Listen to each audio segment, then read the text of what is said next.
The morning fog hung thick over the airfield in Bavaria, Germany, as 20-year-old Hans Müller adjusted his leather flight cap for what felt like the 100th time. His hands trembled slightly, not from the cold October air of 1943, but from something far more primal, fear.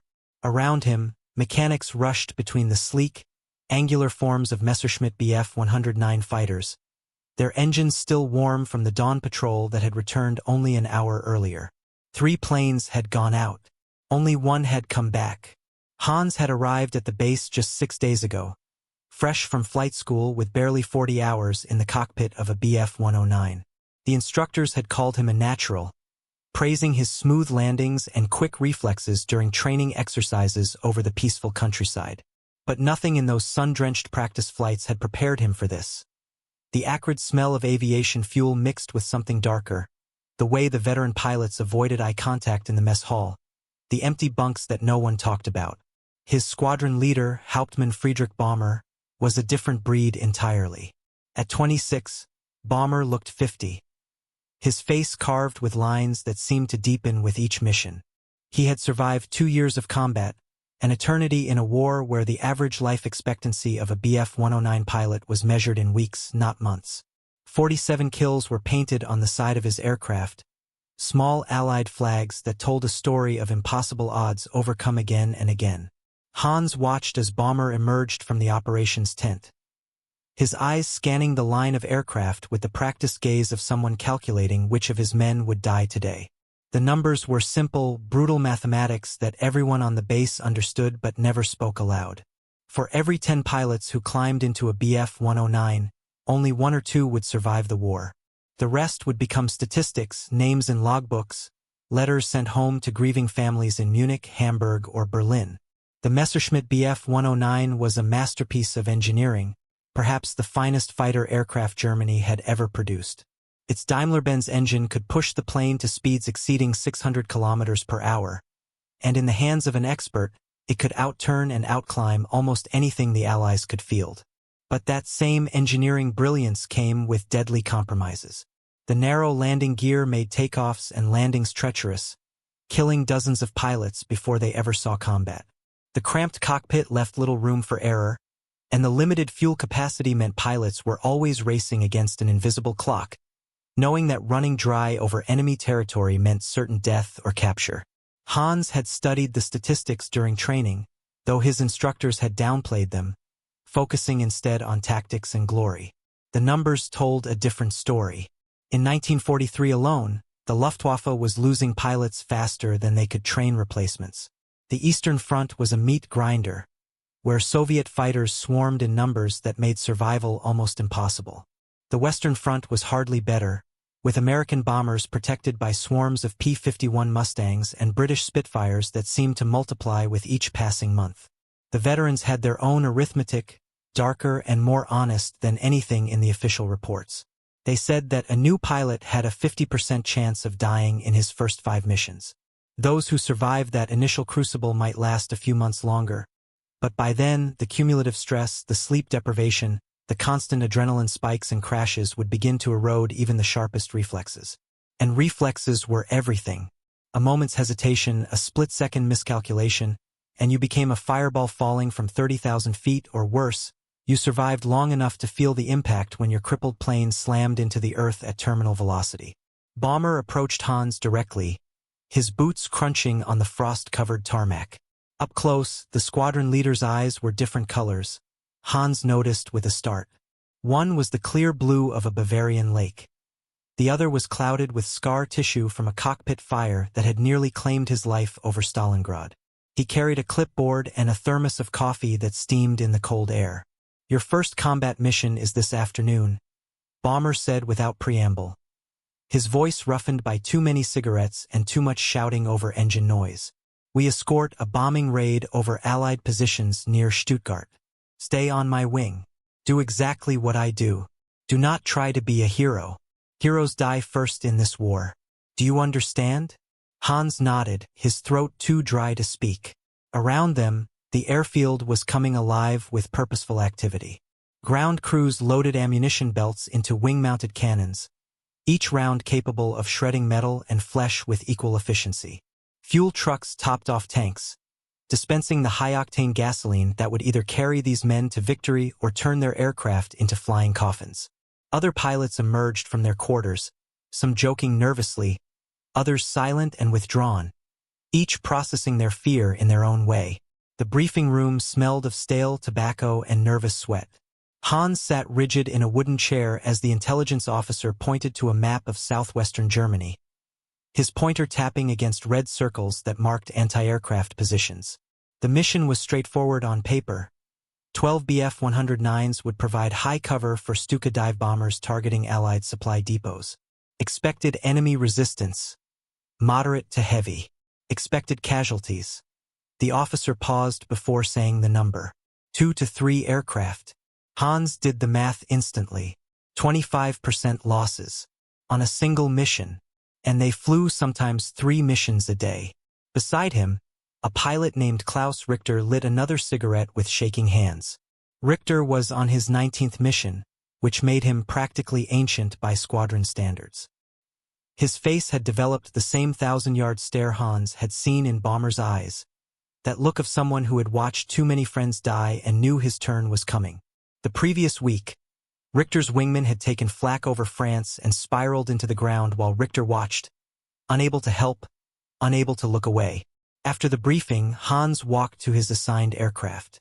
Someone had painted Schwarzer Teufel on the nose, Black Devil. Though the plane looked anything but devilish in the pale afternoon light, it looked small and fragile, a thin aluminum shell held together by rivets and hope. The mechanics had assured him everything was perfect, but Hans noticed how they avoided mentioning the previous pilot who had flown this plane. That information came from another new recruit in whispered tones. The last pilot had lasted exactly 3 missions before a British Spitfire had shot away his tail section over the English Channel. The preparation ritual began. Hans pulled on his flight suit, each zipper and buckle a small delay before the inevitable. The parachute harness cut into his shoulders, a reminder that survival might mean abandoning his aircraft and trusting his life to silk and rope. The Mae Westlife vest came next, though everyone knew that ditching in the channel or any large body of water was essentially a death sentence. The water temperature would kill you before rescue arrived, if rescue came at all. Bomber appeared at his side as Hans climbed onto the wing. The squadron leader's expression was unreadable, but he placed a hand on Hans's shoulder with unexpected gentleness. "Listen to me carefully," he said, his voice low enough that others could not hear. "When the shooting starts, your training will fail you. Your instincts will scream at you to break formation, to dive away, to run. Do not listen. The moment you separate from the group, you become prey. Wolves hunt the isolated sheep. Stay with me. Trust nothing else." Hans wanted to ask how many wingmen Bomber had lost, but the answer was written in the haunted geography of the man's face. Instead, he nodded and settled into the cramped cockpit, his world shrinking to the instrument panel, the control stick, and the growing knot of dread in his stomach. The engine roared to life with a violence that shook Hans's entire body. Black smoke belched from the exhaust as the Daimler-Benz engine caught, then settled into a thunderous rhythm that drowned out thought itself. Around him, 11 other Messerschmitts awakened, their propellers becoming invisible blurs that chopped the air into submission. Hans ran through the pre-flight checklist with mechanical precision, his hands moving over switches and gauges while his mind screamed at him to climb out, to run, to choose life over this suicide mission. But he did not run. None of them did. That was perhaps the strangest part of all this, the thing that would haunt historians for decades after the war ended. These young men, barely old enough to shave, knowing the statistics, understanding that their survival was not probable but virtually impossible, still strapped themselves into these machines and took to the sky. Some did it for Germany, others for their families. Many simply because refusing meant execution for cowardice, and at least dying in combat offered the illusion of choice. The tower gave clearance and Bomber's plane began rolling down the runway, gathering speed until it lifted gracefully into the gray October sky. One by one, the squadron followed, and then it was Hans's turn. He pushed the throttle forward and the Bf-109 lurched ahead, the narrow landing gear making the plane wobble dangerously as it accelerated. 60 kilometers per hour. 80. 100. The tail came up and suddenly he could see over the long nose of the aircraft. 120. 140.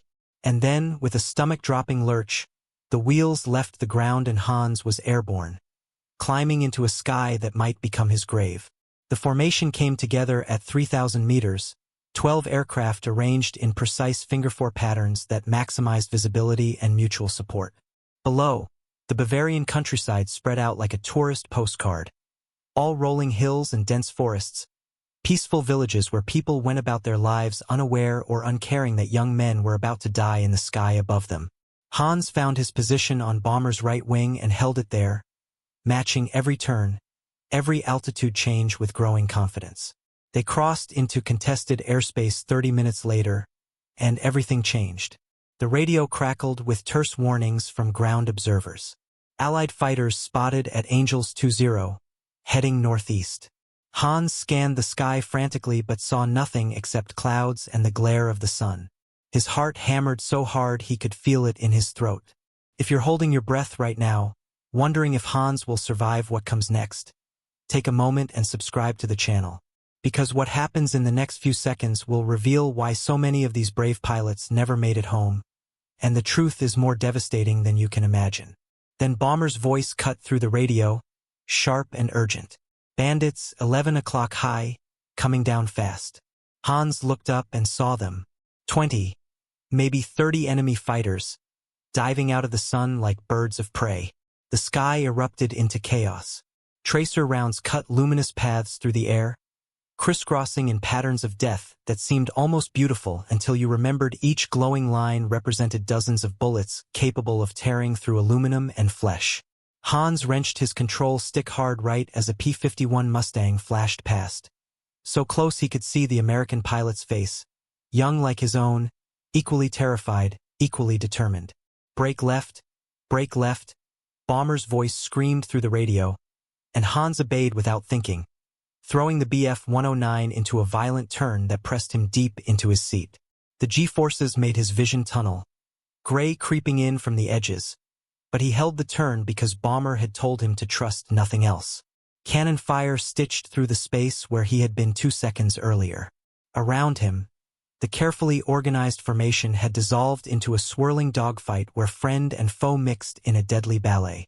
A Messerschmitt fell past him trailing smoke and flame, the canopy still closed, the pilot inside visible as a silhouette that would burn alive or suffocate before hitting the ground. Hans did not know who it was. There was no time to know, no time to mourn.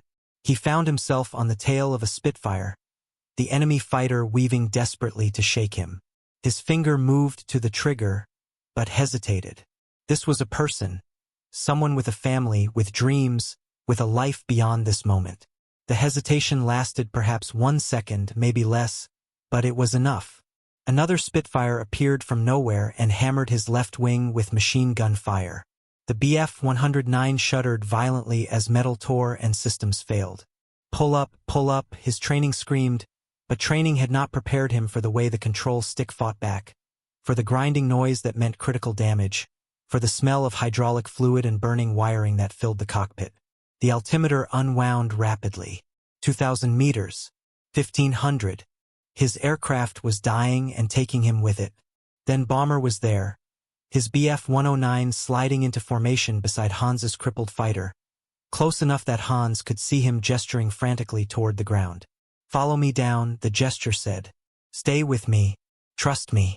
They descended together through a gauntlet of fire, Bomber somehow keeping enemy fighters off Hans's tail through sheer aggressive maneuvering that defied every rule of aerial combat.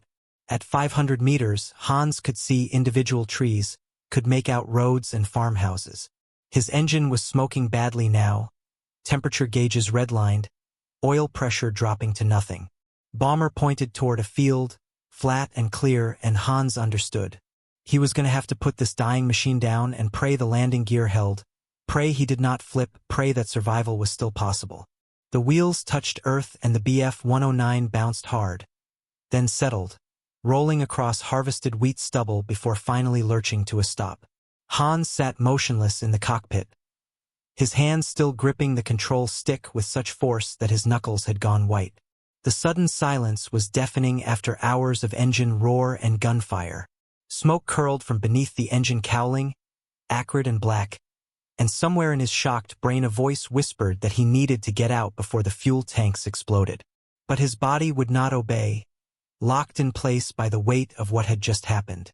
Bomber's Bf 109 circled overhead once, twice, then waggled its wings in salute before climbing back toward the fight that still raged somewhere above the clouds.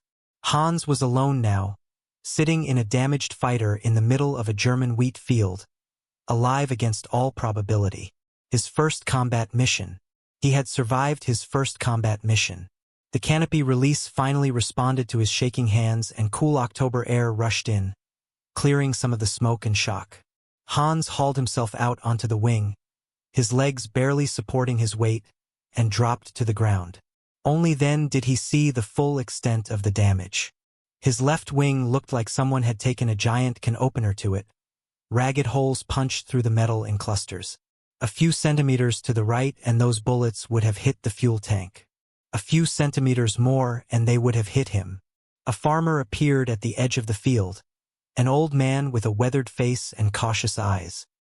He approached slowly, hands visible and empty, until he was close enough to see the Luftwaffe insignia on Hans's flight suit. The tension left his shoulders. He offered Hans water from a canteen without speaking, and Hans drank gratefully, the cool liquid washing away the taste of fear and adrenaline. The truck from the base arrived 40 minutes later, Bomber himself behind the wheel. He jumped out and walked toward Hans with that same unreadable expression. But when he reached the young pilot, he did something unexpected. He embraced him, a quick, fierce hug that spoke volumes about what words could not. "You stayed with me," Bomber said quietly. "You trusted me and you stayed. That is why you are alive." The ride back to base was silent except for the truck's rattling engine. Hans stared out at the countryside passing by, seeing it differently now. Every tree, every house, every person walking along the road represented life continuing while young men fought and died overhead. The disconnect was jarring, almost offensive. How could the world keep turning when everything had changed? Back at the airfield, Hans learned the cost of the afternoon. For Bf 109s had not returned. Richter, the nervous pilot with 19 missions, had been one of them. His Messerschmitt had taken a direct hit to the cockpit from AP-51. Death had been instantaneous, the only mercy available in this war. 2 other pilots were missing, presumed dead. The 4th had managed to bail out over friendly territory and was on his way back. 10 pilots had gone up. 6 had returned. 60% casualties on a single mission. May 1945. The war was over. Hans Müller stood in the ruins of what had once been the Bavarian airfield, now nothing more than cratered runways and the twisted skeletons of burned aircraft. American soldiers patrolled the perimeter, but they paid him little attention. He was just another defeated German, hollow-eyed and thin, trying to make sense of what remained. He had survived. Against mathematics that said he should not, against odds that killed 85% of his fellow Bf 109 pilots, he had survived. 53 combat missions over 18 months. He had watched friends die, had seen the Luftwaffe bleed itself white defending a cause already lost, had flown until there was no fuel, no ammunition, no hope left. And then, mercifully, it had ended. Bomber had not been so fortunate. The squadron leader with 47 kills had finally met his match over Berlin in March, 3 P-51s catching him alone and low on fuel. Hans had not witnessed it, but he had heard the report. Bomber had fought to the last, taking 1 American with him before his Messerschmitt disintegrated under sustained fire. They found pieces of his aircraft scattered across 10 kilometers. There had been nothing left to bury. Of the 20 pilots who had been at the base that October day in 1943, Hans was one of only 3 who lived to see Germany's surrender. The Messerschmitt Bf 109, that beautiful, deadly machine, had claimed its pilots with ruthless efficiency. Not because it was poorly designed, but because the war itself was unwinnable, because Germany was fighting enemies on all sides with dwindling resources and exhausted men, because no amount of skill or courage could overcome the simple mathematics of attrition. Hans knelt and picked up a piece of twisted metal, maybe from a wing, maybe from a fuselage. In it, he saw Richter's nervous hands, Bomber's mismatched eyes, the faces of dozens of young men who had climbed into cramped cockpits knowing they would probably die but flying anyway. Heroes and fools, victims and perpetrators, all of them ground up by a war machine that consumed everything it touched. He let the metal fall and walked away from the airfield for the last time. Somewhere ahead lay the difficult work of rebuilding, of learning to live with memories that would never fade, of explaining to future generations why so many had died and what, if anything, their deaths had meant. The sky above was clear and blue and empty of fighters. It was the most beautiful thing Hans had ever seen. Thank you for staying with us until the end of the story. If this moved you, please hit that like button and leave a comment sharing your thoughts. Subscribe to the channel for more untold stories from history that deserve to be remembered. What topic should we explore next? Let us know below. These stories matter. These lives mattered. Never forget.